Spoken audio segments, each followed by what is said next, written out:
fact that it has taken 2 days for an Yes, acceptance. yes. Yes. Secondly, we are very much disappointed that the court did not address the issue of kidnapping as a means to divest the court of jurisdiction. Exactly. We think that the ICC should again set an example in promoting international justice, and when kidnapping is allowed as a means of acquiring jurisdiction over the jurisdiction of the accused, we think this too is a travesty of justice. Yes.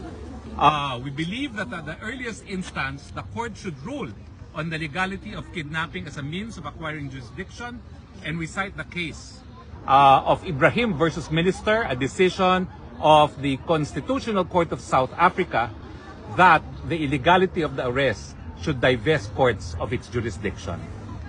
You cannot correct a wrong by committing another wrong. True. True. I think it is high time that the court clarify its position on this matter. It is unacceptable that we accept accept jurisdiction acquired through kidnapping, especially when the kidnapping took place in the context of the Philippines, where the court is now being used as a tool of oppression by the Marcos government. Yes.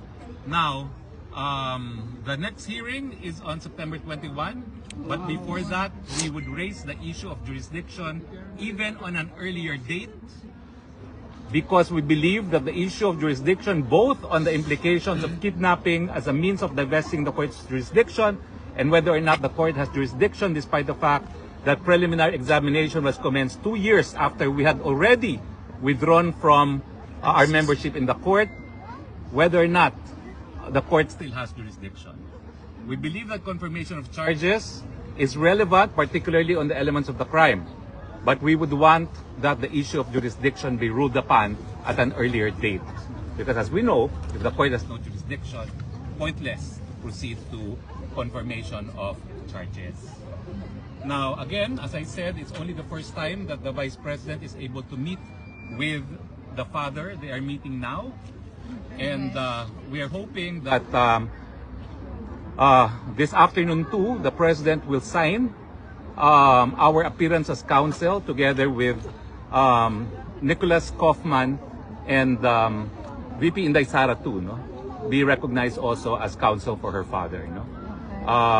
And we hope that with the recognition that we have representation of the President, we would then have more access to the President than we had for the past 48 hours.